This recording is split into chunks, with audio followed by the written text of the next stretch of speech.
Salute is a program for and about men and women who have served our country. Our program includes news about the laws that affect veterans, information on benefits and services, and news from veterans organizations. And now, our host, Bob Peters. Hello and welcome to Salute. I'm your host, Bob Peters, and with me today is Mr. Al Spinks, who is a Navy veteran, World War II, Vietnam, Korea. You've been around, my friend.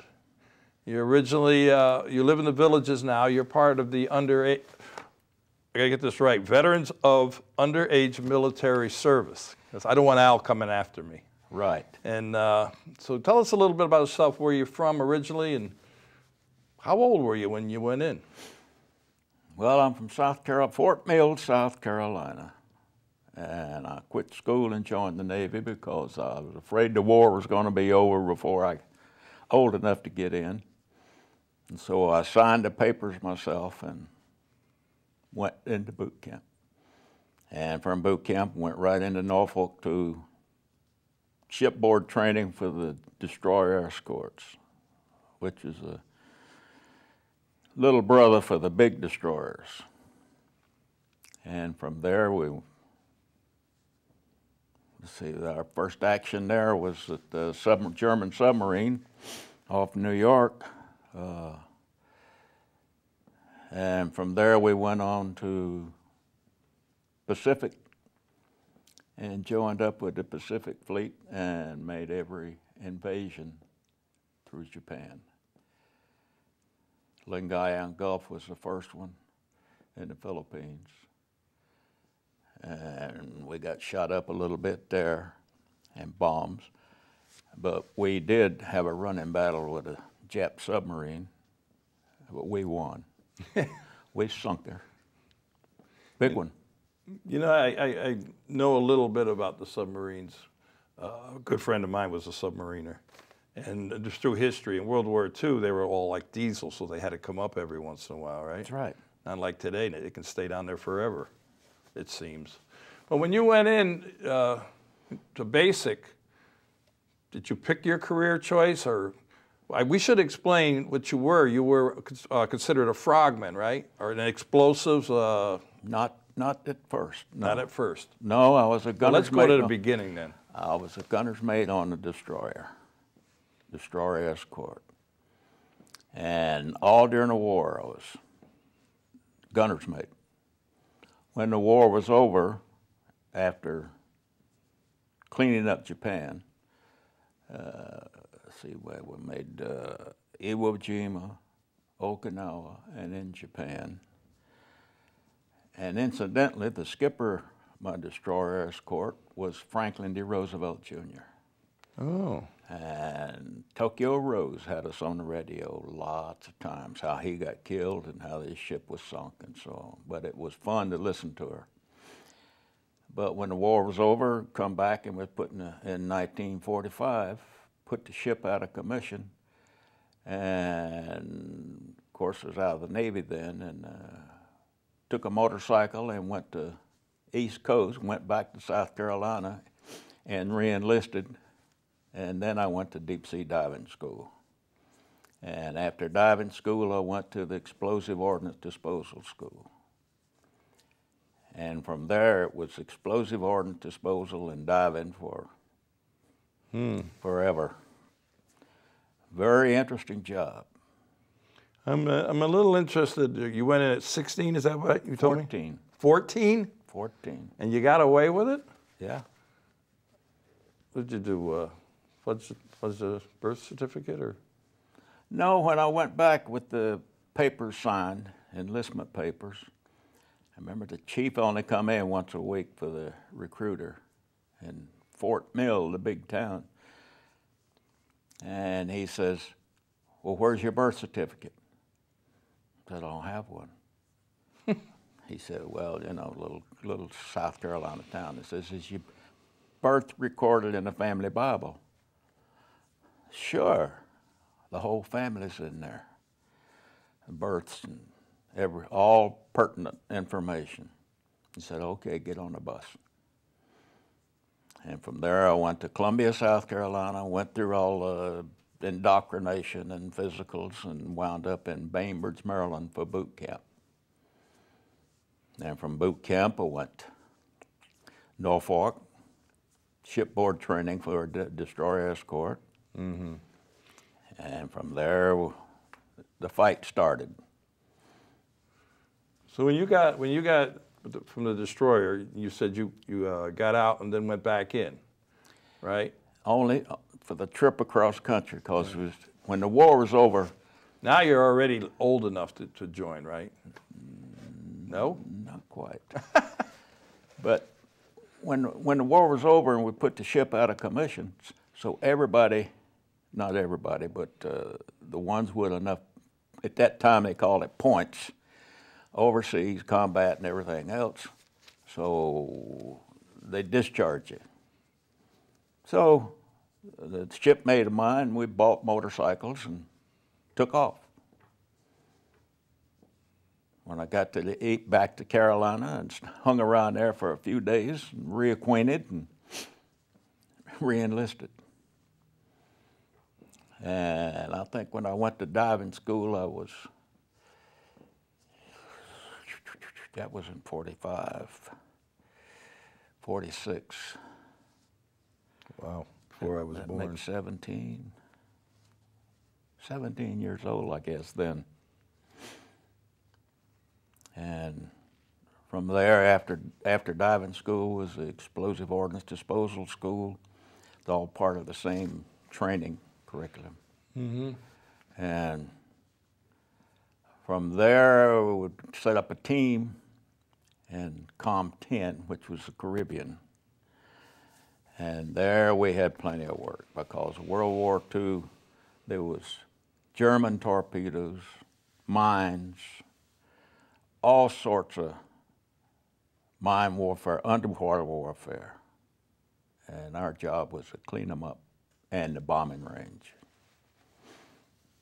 Wow. And it was a very interesting job there. There was one of our gunboats, I think his name was Charleston, was torpedoed right before the end of the war. And they towed it into Curacao to the Navy base. And it eventually sunk there. So the Dutch are pretty good salvage people, and they were cleaning it, make sure they got all the ammunition cleaned out, and then they was going to cut the ship up and bring it up, scrap. But they cut into one magazine down there, and it was loaded with 6-inch projectiles.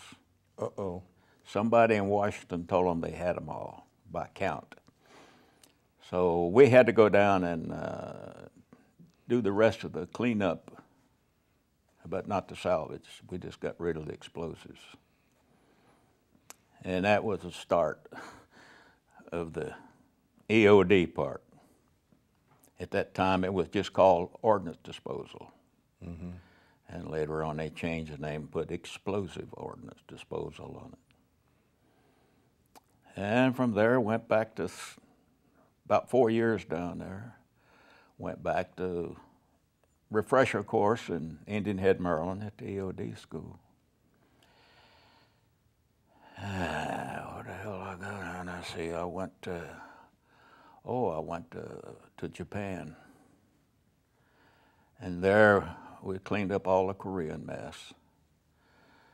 And the Korean mess, the whole sea was the Chinese had put mines out there, Russian mines. So there was another big job to clean up. So we had a lot of them. In fact, this agency out of Washington had word that there was a torpedo, a Russian torpedo up in the Kurils on the beach. So we had to join the CIA and go up there and go ashore, get that torpedo, safe it, and bring it back. So we got the torpedo, and the Russians never knew we were there. Really? Never knew we were there. So we got the torpedo back, it was safe, and sent it back to Indian Head for the what they call it, the Explosive Investigation Unit. And they took it all apart and found out what made the Russian torpedoes tick. And that was pretty interesting, but everything over there was. And then we got the word that the Japanese had dumped 200 mustard gas bombs right outside the Yokosuka Naval Base. Wow. And mustard, when it comes out, it's a liquid, yellow stinking liquid. And some of it had washed ashore, and it washed into the Japanese Navy academy sort. And kids, the young guys down there happened to be on the beach, and they got burned all to hell with the mustard. So we went out to investigate, and we found them, scattered all over the place. And some of them were busted open. Every time you pick them up, the mustard would come out. This heavy liquid. You had to have some kind of protective clothing, right? That's when we went to the hard hat. Okay. The full diving suit at that time was a Mark V helmet and full rubberized suit. And we picked up over 200 bombs. We had to can them on the bottom. So, because two of our people had already got burned with them, and we picked them up first. So we decided we got to get some stainless steel cans made with sealing tops on them. And we jerked them cans all over the bottom. Every time we'd find a bomb, we'd have to scoot it into the can, put the lid on it, and tighten it down. So we did that, and we did that. Boy, that took a while. But one of the first times down there, this crazy lieutenant had already got burned with the mustard gas. I was a first-class gunner's mate still then. And I rolled one bomb over, and the whole bottom just opened up, rusted, and mustard just go. And I called him on the radio, and I said, this bomb has come apart. The whole sides have eroded, and all the mustard's leaking out. I said, what do you want me to do with it? And he was a real smart aleck. He says, repeat slowly after me. Our Father who art in heaven, I say. That was comforting, yeah. Yeah, So. You were hoping for a little more direction, yeah. Right.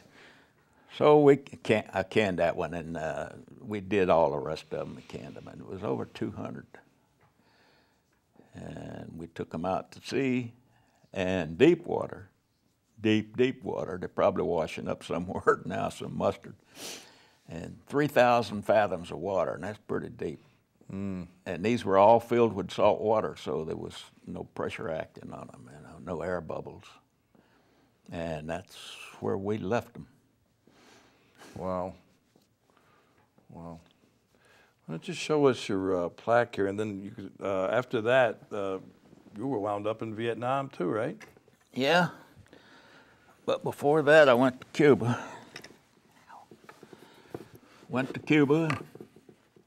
Had some fun down there with Castro.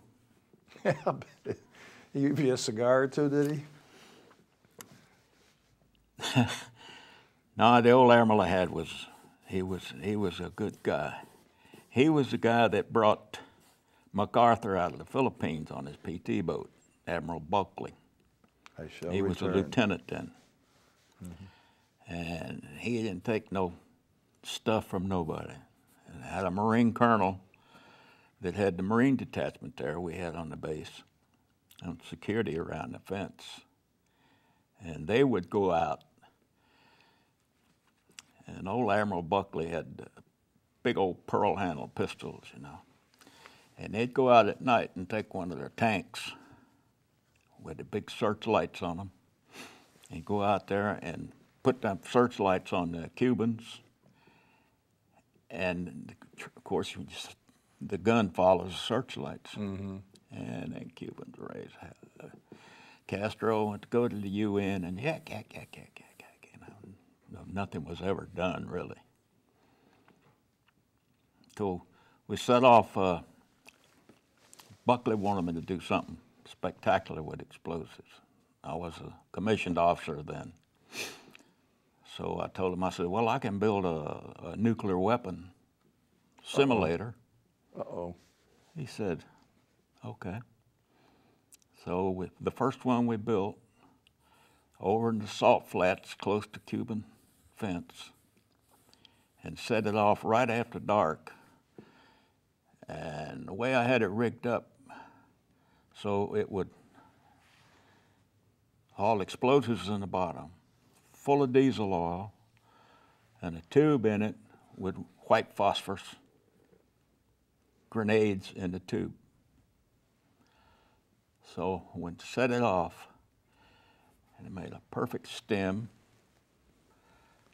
and a mushroom, and we had a photo flash bomb up there on the post, and the photo flash bomb went off, and all the white phosphorus, of course, spread everywhere. Everybody thinks you set off an atom bomb.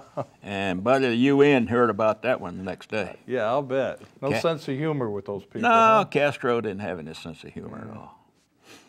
So about every couple of months there, we'd set off another one just for the hell of it. But that was a fun trip too. Yeah, I bet. Let's see, and then after that, I went into special warfare. One of my old skippers come down, and he was going to be the chief of staff for all the special warfare on the East Coast. So he said, I want you to come up there and work for me. I said, okay. So that's where I got into the special warfare and the UDT and SEAL, because we were staff for them. So then the big job was swimmer delivery vehicles. That's what we call them now. They call them SEAL delivery vehicles. But we had built some 4-man boats, and that was our underwater attack boats. We'd carry them on the deck of the submarine and get within striking distance and take off from the submarine and do your dirty work or clean work, and come back to the submarine and lock it back on deck and lock back into the submarine and have some coffee and donuts. And nowadays they have a craft like that right inside a submarine, no? And then open a lock and it can go out that way? I helped design that one. Did you really? Well, it transferred later on to the West Coast for that reason. And we took an old missile boat, the rigless missiles, that never worked for crap anyhow, but they had the hangars on deck, and they could open up underwater. They could run the SDVs out right from inside after we flooded the chambers. Yeah, and that way they never even knew you left the sub. Never. So that was a feat. Yeah. But then and I was retired after that trip into Vietnam, and I stayed over there for about a year and a half, because I was on the submarine part of that time. And we were just had a SEAL team on there. And finished up in, well, there's a lot of things in Vietnam that was fun. I had a company of so-called river commandos, Vietnamese Navy. And we were all the way down in the Delta, as far south as you could go. And that was really swamp country. So we had a lot of fun down there. Yeah, I'll bet. A lot of fun down there. And then from there I went on to Channel Lake, California for my, what we call the Twilight Cruise. Finish up your 30 years. And so there we did more work on the SDVs and the freshwater lakes. And we built lots of booby traps and things like that for our friends. This is quite the plaque, and for the people watching at home, this goes from 1943 when you first went in. It chronicles all the history of all your deployments and your awards and everything, and there's quite a few of them on there.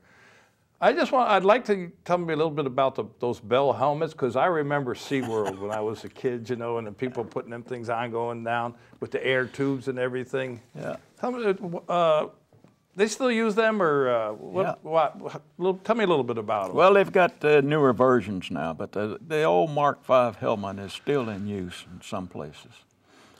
And my first dive with them was on a barge there in the Anacostia River. And there ain't nothing but slop down there. There's only about 15 feet of water. I got over there with a full rig on, that's over 200 pounds, and didn't know what I was doing. And I went down in that mud, and they kept telling me, this old chief up there kept saying, "Get out of there and move."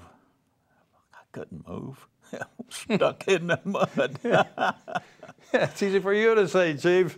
Yeah. So he chewed me out because I couldn't do that. So after that dive was over, that was just a orientation dive. And then I started learning the secrets, and you could swim with that rig on, you know. Really? Yeah, you could put air in it, it could just come up or go down. It was a nice diving rig. But it was basically for deep diving, right? Or what? I mean, what would be the difference between the tanks, having the tanks on the, you know, and going down, and that? You could go down and work for a long time with that rig on. Or scuba gear, you can't do that. They got new scuba out with mixed gas and so on now. But scuba gear, you're limited to your time. And with the hard hat, the deep sea diving rig, you could spend a lot of work time on the bottom and salvage or searching or whatever you need to do. And you was protected from all the things on the bottom. Yeah. Do you have any visitors, like sharks visiting you? Or? Oh, yeah, sharks, and barracuda. They don't bother you. No. Nah. Never have. So after you completed your 30 years, you went in, you said at 14? So you were only like 47 when you got out? 44 44. when I retired. Oh, that's right, 30 years, that's 44, yeah. Yeah. 44 years, years old with 30 in the service. Wow, that's amazing. And I went right into the work for an old Commodore, had a diving company down in New Orleans. So I went to work for him, the diving company. And I did that for a while, and then I got in another part of that was the explosive part. And from there, we had contracts all over, cleaning up World War II stuff and Vietnam stuff. Anywhere there was explosives left, and it was left everywhere. And we cleaned up. We go clean up the different areas. We had to search and find the stuff. And some of it buried in the ground. And did you ever go for go looking for a ship or anything like that? You know, where you had to go on a sunken ship? yeah. Yeah. Yeah, we had 2 tankers worked on. It wasn't hard to find them. Yeah. They blew up, and but the salvage on that, the one in Ireland, took 2 years. It was a French tanker, but I was contractor on that, consultant. I was out of the Navy at that time. And let's see, there was one in San Pedro that blew up. Did you have to blow any of them up to sink them? No. No. No. The one in Ireland, we had to blast several parts of it so we could refloat it, because it was too much. And the keelson had everything tied together, and the keelson was about 8 feet thick. solid steel on it. This is 200 and something barrel, 200 and something thousand barrel tanker. So the bow was easy enough to get rid of. It was still sticking up. We just blew all the connections and the kilts in there and towed that out to sea and dumped it. It sank easy. And then the midsection had to cut it apart. And that's where we used explosives. Mm-hmm. And as soon as we finally got it cut and all the holes were patched up, and we lost one diver on that because he was burning a hole in a void, which was an air pocket in there. But he screwed up. He burned a hole down in the bottom of it. And of course, all the gas from the torch rose up to the top. Then he went up there to burn a hole. Well, that didn't work too well. It blew up and killed him. Mm. But, you know, that's the hazard of the game. Yeah, unfortunately. Yeah. So you retired, and now you're living in the villages, and Yes. Enjoying life a little bit, I hope. Yes. And you know, I'm almost out of time here. Okay. So, you know, you would recommend the Navy to a young person going out there? Yes. Yeah. Anything in the special warfare.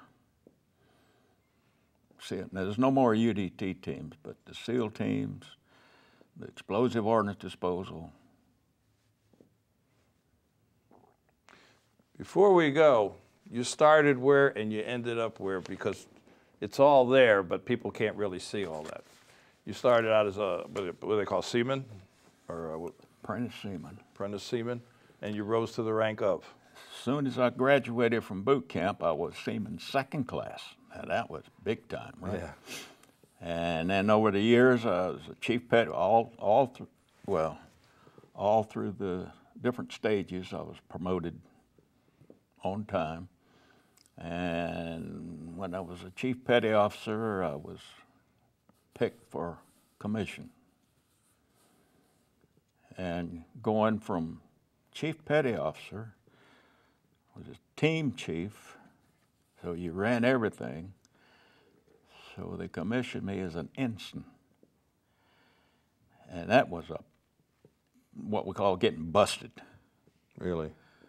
Because you didn't have any authority at all. Yeah, and they call that the SLJO, but I can't tell you what it was. But we'll leave that as a mystery. But quickly, we're out of time. You retired as a lieutenant commander. Lieutenant commander, and I want to thank you for coming on the show, Al. Thank you. Unfortunately, we're out of time, and I want to thank you for what you did for our country. You know, guys like you are role models. Can I hang this on for chest protector? We'll get somebody's going to shoot us? Yeah. Well, we have to go. So gotta get to all our veterans out there, our active military and their families, we salute you for all you do. Till next time.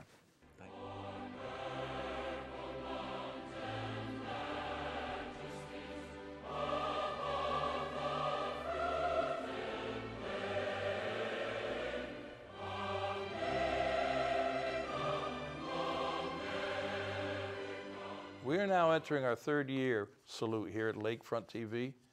We've had many great guests and veterans organizations share their stories with us. We'd like to hear from you too. If you're a veteran or a veterans organization, Lake Sumter counties, please give us a call. Lakefront TV can be seen all over Lake County and the villages and worldwide at lakefronttv.com.